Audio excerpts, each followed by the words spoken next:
The end of the world as we know it. British business doomed by Brexit. We're all going bust. Or are we? Perhaps it's time to shout hooray and say we can't wait. You're watching Roundtable with me, David Foster.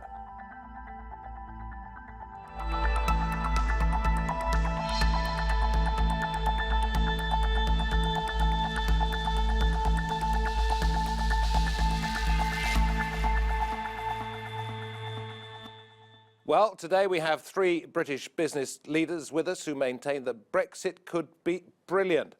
So what are so many others worrying about?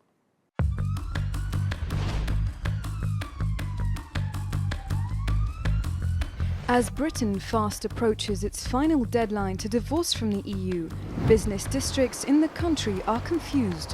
Why do some firms support Brexit while others seek ways to leave the country?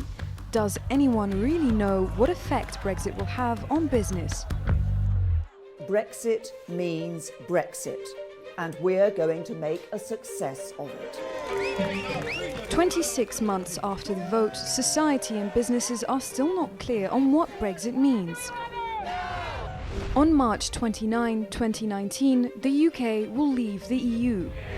But the government still can't agree on how to leave, and that's reflected in the markets.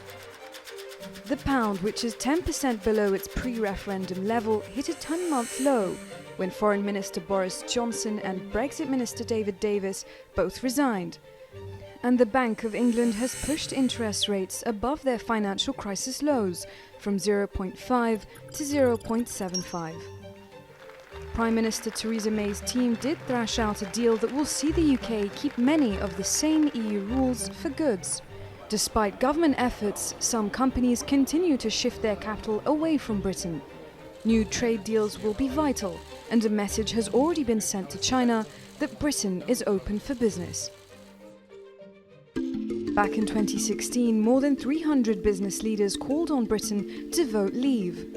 They argued the country's competitiveness was being undermined by EU membership, and Brexit would allow them to create jobs. But now many businesses and market experts think otherwise. I hate to say this, but most of my clients would like a result that involves as little change as possible. And before the vote, 1,200 business leaders backed the Remain campaign in a letter to the Times. They said smaller businesses and employers would be particularly vulnerable to any economic shock. Even a leading Brexit supporter and the richest man in Britain, Jim Ratcliffe, is moving his estimated £21 billion fortune to tax-free Monaco. European companies operating in the UK are also worried. If the Brexit we end up having provides significant friction, provides significant cost, of course that will be an argument against making investments here in the UK. According to a survey of 2,000 employers, companies are suffering as fewer EU citizens come to the UK, leaving jobs vacant. Business relies on facts and figures, but when it comes to Brexit, it's down to guesswork.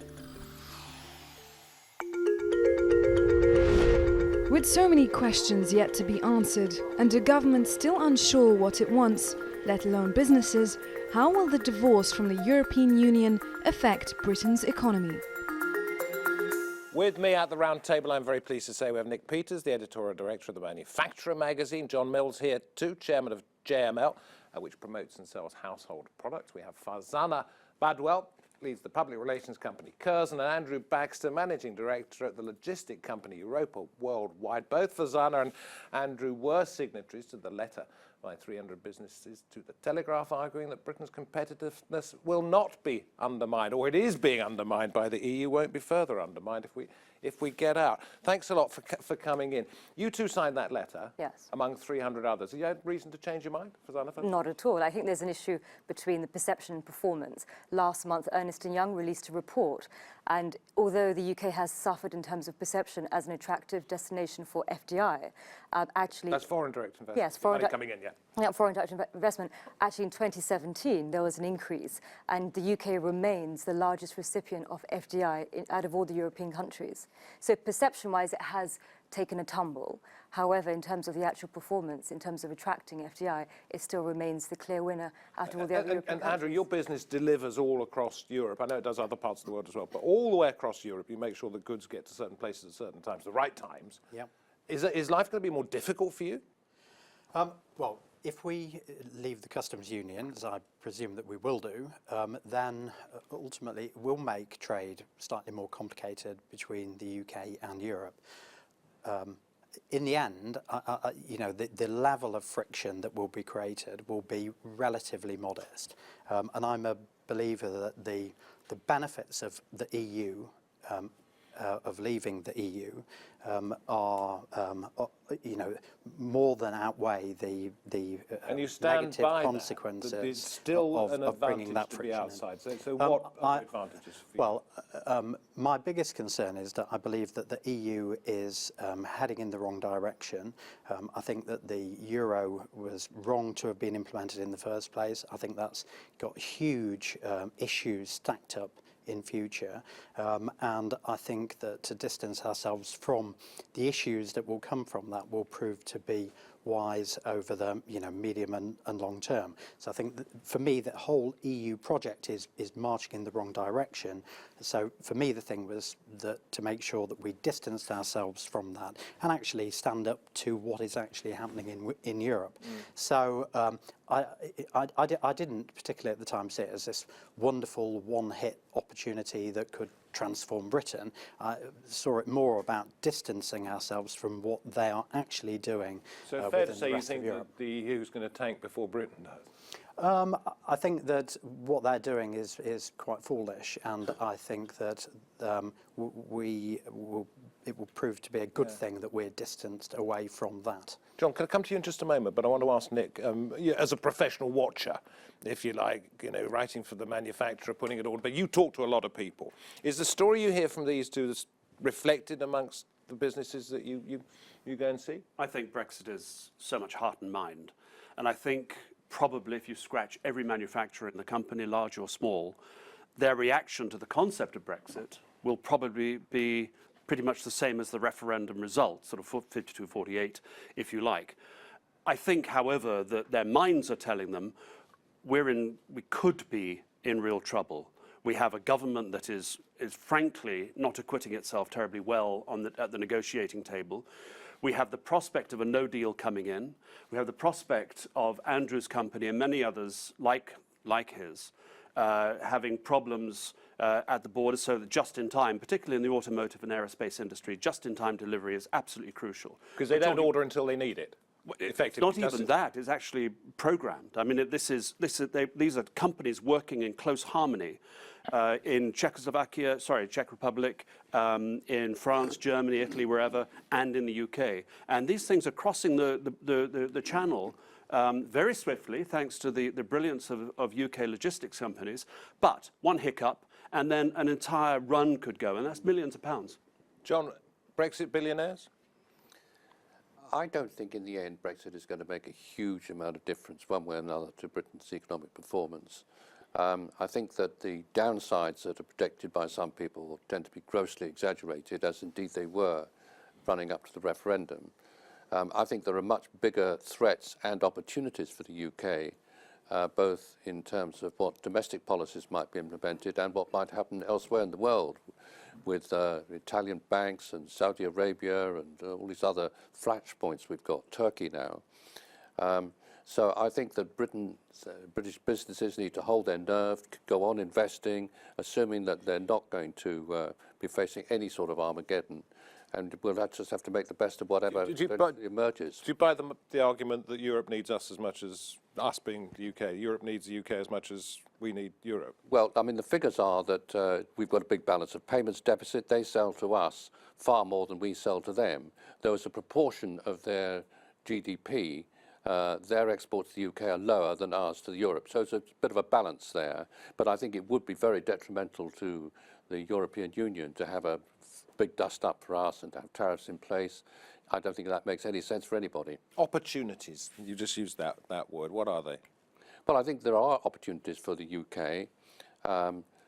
both outside the EU and inside, although I must say our record of selling to the EU has been pretty spotty over the last 15 or 20 years. What's happened is that the proportion of our exports that go to the EU has dropped really significantly and looks like going on doing so. So actually the EU is a less important market for us than it used to be. Okay, Nick, as a professional inquisitor, you're entitled to ask as many questions as I do, so do jump in at any particular point. But I want to ask you, Farzana, we're talking, yours is PR. Yeah. You are dealing with companies, I'm sorry, not countries, that are interested in how Britain's going to look after Brexit.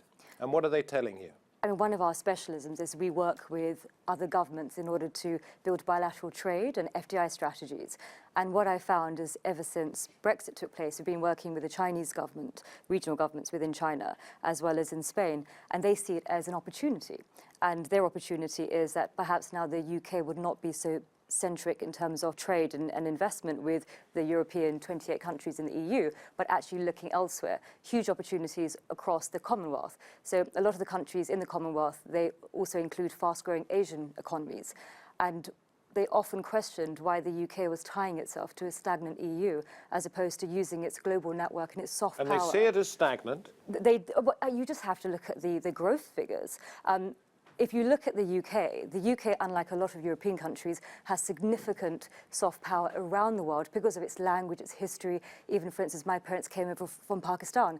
My parents were brought up in the English education system. My grandparents were in the British Army. There's a lot of pull around the world for the UK. There's a lot of cultural affinity. There's a lot of countries around the world who have a shared experience in history. See, a lot of people these days are poo-pooing that and saying, you know, Britain's power is gone. It's power. No, I think Britain should leverage. Fundamentally, it has a history where its tentacles were halfway across the world, and the infrastructure is still in place in terms of culture, judicial systems, and so forth. And it should leverage that for the benefit for the country's future and prosperity. Got a killer question, Nick? Not really, because a lot of Brexit has been around a kind of emotional reaction to our history. It's all been about, oh, we fought them on the beaches, we fought them on the streets. And there is a part of the Brexit movement which reflects that. It's almost like we want to go back to the past and not live in the future. I happen to agree with you that I think that Britain has a very bright future, but has always had a bright future. This is not binary. I don't understand why we can't be doing all these things anyway as members of the EU. It just doesn't make any sense. It's almost like saying... Farzana's point is that we've tied ourselves to a sinking ship. That's stagnant, I think she said. I mean, if you look at it this way, the EU, 28 countries, and so in essence, being a member of the EU, what does it give the UK? The UK is sending a message out to the world that they're giving priority to all of the people within the EU to come and work and live here. What about all of the people from the Commonwealth? What about the people who actually fought for the British Army? And what about the fact that a number of those economies are outstripping the EU? It doesn't make any logical sense to me. Not only that, even in terms of language, when you look at the Commonwealth countries, they have a shared language, a shared history with the UK. Why would the UK tie in with the EU? And what is so interesting about the EU when you look at the fact that the UK is a net giver of funds, and of course other countries like Hungary, delighted for them to join because they actually get all the funding coming in. What benefit is it to the UK? And also I think it's also a huge undermining of democracy, the fact that we elect our own politicians. We're going back over the old referendum arguments here, apologies. rather than what it's actually going to mean to business. So let me ask you, Andrew, you move a variety of different things around. Yep. Dairy products, maybe they're among them. We're going to see would be taxed 10% every time they crossed the UK-EU border. Agricultural tariffs, this is under World Trade rules, 35%. Now, dealing with that is going to be slow everything up for you, quite possibly, border checks, etc., etc. Well, all goods that moved between the UK and the EU would face border controls of some sort. So I don't understand why, other than from a sort of I don't like the EU point of view, why you think your business would be better off? Well, we don't know that we will end up under WTO rules. I suspect that we won't end up under WTO rules, that we'll end up with a free trade agreement, because it's hugely in their interest to make sure that there is a free trade agreement.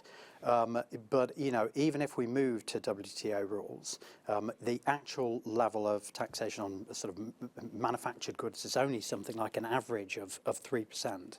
When you look at the exchange rate shifts that we have had since the referendum, all of that more than outweighs any of those things. What I don't believe that that we should be sucked down a path in terms of what the EU is doing, both politically, economically, democratically, etc. And so we should do that because we don't want to have 3% tax on manufactured goods. But again, you're going over the old arguments why we should leave the European Union, not necessarily laying out an argument as to why you as a business might be better off, other than feeling better off. Well, I think our business is, we're involved in trade between the UK and the whole of the world, and I think that I don't think that leaving the EU is likely to enhance trade with the EU, but I think it is certainly likely to enhance trade with the rest of the world. So I think that it gives Britain a great opportunity to be a global business trading hub. And is that because we would have to, because we wouldn't have anywhere else to go, or you think the rest of the world would see us as a better bet? Well, I think it would be a highly desirable thing to be. If we can, from my point of view, lower corporation taxes, make Britain, the most business-friendly place in the world, and we would have the advantages of being physically part of Europe, but not part of the EU, with all of the negative things that come with being part of the EU, which in the future I think will be also about instability within the EU. So we will be located there, so we can attract global trade, have global free trade agreements, and ultimately also end up with a free trade agreement into the EU. I think that is a very attractive prospect for the UK, and it's also a very attractive prospect for my business. Thanks. But Andrew, you say we could have global free trade agreements and a free trade agreement with the EU. It's taken years for the EU, which is 28 countries, to come even close to agreements with some countries, and in fact the USA one fell apart.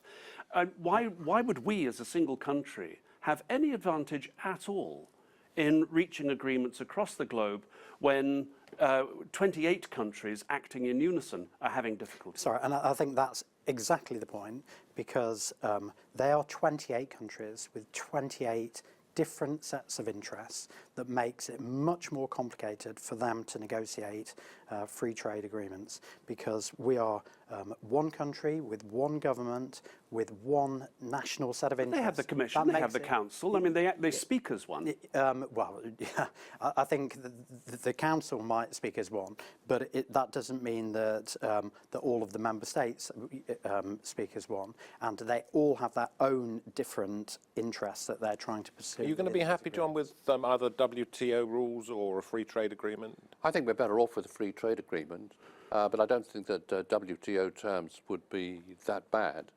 I think that there are big advantages that could be reaped if we were on WTO terms, if we reduced tariffs on a lot of goods that are actually quite high at the moment, although Andrew's absolutely right. On industrial goods, tariffs are only about 2 or 3%. On food, they're much higher. On footwear, they're much higher. On clothing, they're much higher.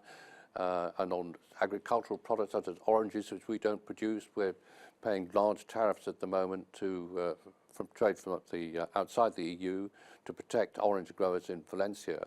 I mean, there's considerable scope for reducing tariffs and boosting the economy and helping poorer people by reducing tariffs below the EU levels. So to use quite a protectionist bloc, and I think that if we moved away from that towards a more free trading approach, that would be the right way to go. You all see the realities of business. This is why this is fascinating to me. And you mentioned Valencia there. I know that your PR company is doing some work with an autonomous region of Spain, the Basque region.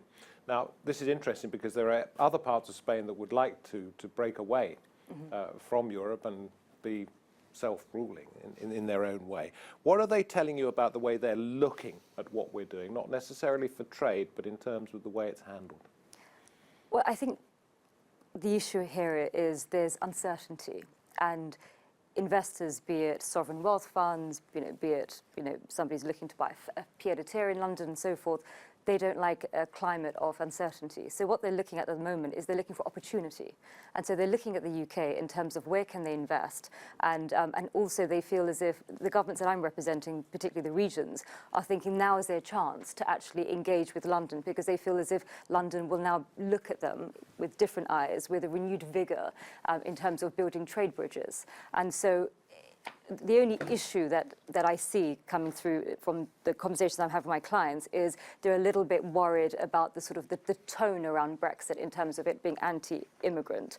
And so that's had a sort of knock-on effect to the perceptions with the Indian investors I work with, the Middle East, as well as the Chinese.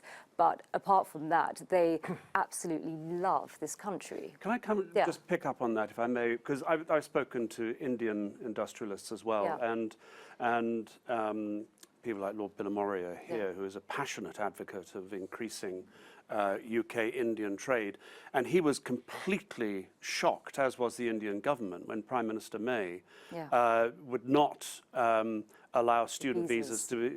And the point is that as a result of that, perhaps the chances of a free trade agreement with India having strong free movement of people attached to it as a condition has now gone up significantly, which means that for those members of the Brexit community who say we want to stop free movement, you're actually just swapping one set of free movement for another. Well, not necessarily. I think those people who were really campaigning for Brexit were in favour... Business. Yeah. We're talking business. In terms of talent, we're in favour of controlled immigration. So, for instance, when I run my business, I look to bring in talent according to the shortages of skill sets in my company.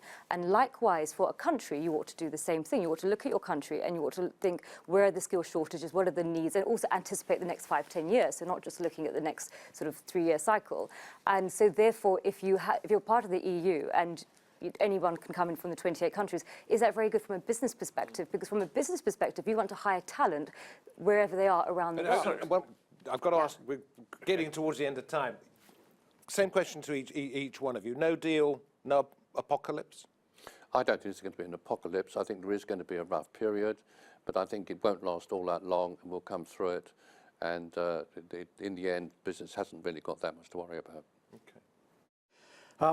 I think no deal, no transition period, I think would be very difficult, and I think that that's pretty undesirable, and I think because it's so undesirable for both the UK and the EU, it won't happen in the end. So what's going to happen? Because otherwise it's a fudge, isn't it? I think that the reality is this was always going to get pushed up to the final minute of the final hour, and that was predictable 2 years ago. We knew that this negotiation was never going to end early. It was going to get pushed to the wire, and I think in the end they will make an agreement. The government has had an offer from the EU of a Canada Plus type deal. I think that the only reason why they keep on talking is because they want to try and get something better.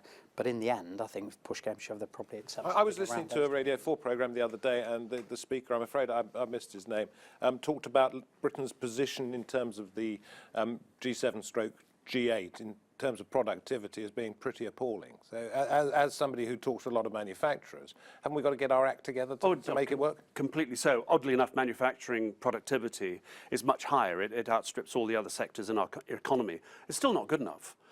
We've got a long tail of unproductive small companies in this country. The government's industrial strategy is just beginning to kick in, trying to persuade these smaller companies to invest in the digital technologies that will make trade smoother, that will make manufacturing smoother, that will make them more productive, more competitive, whichever way it goes. But without doing that, frankly, a poor situation currently in terms of productivity is going to be made worse, in my opinion, because the uncertainty around all of this, and I have to say the government bears a heavy responsibility for this, for not being clear and clean with the business community about the future. But are we not going to be better off unencumbered by the EU if you want to sort of tool up, if you like, digitally, etc., etc.? Whatever happens, unless it is a frictionless agreement that we get, you're going to have people, smallish companies, 30, 40, 50 employees, having to employ one, if not two people, just to manage the paperwork, because there is very little paperwork now between us and the EU, certainly in trade terms. And if you're talking about regulations, can you imagine slashing any of the alleged red tape? Because without that, we won't be able to trade under mutual recognition. So, John, to wrap this up, you're deluded if you think it's going to be a piece of cake. No, I don't think it's going to be a piece of cake, but I don't think it's going to be a massive problem. And I must say, JML moves about 2,000 containers a year from one place to another, so we're very familiar with export paperwork. And although it looks daunting, our experience is it really isn't that complicated. Once you're familiar with it, all you've got to do is you've got to produce certificates of origin and 1 or 2 extra pieces of paper, which all come up with the rations on a computer. It just isn't that difficult to do it. The rules of origin, I should say, is something that's really concerning car makers. What is made here doesn't necessarily get classified as British because so much is brought in from overseas. And so it could be that we end up as not being able to call a Jaguar British. Well, now that would be a terrible shame, I have to say, as a great Jaguar fan. And of course, March the 29th, 2019, what is that, 7 months away? It's not very long, considering it's now more than 2 years since a certain number of British people voted to leave the European Union and a certain number decided they didn't want to. The arguments go on, but we'll know something, I think, probably this October. Thank you. Thanks for coming in. Great to have your company. Thank you very much for watching. I'm David Foster. This has been Roundtable. We hope to have your company next time. Goodbye for now.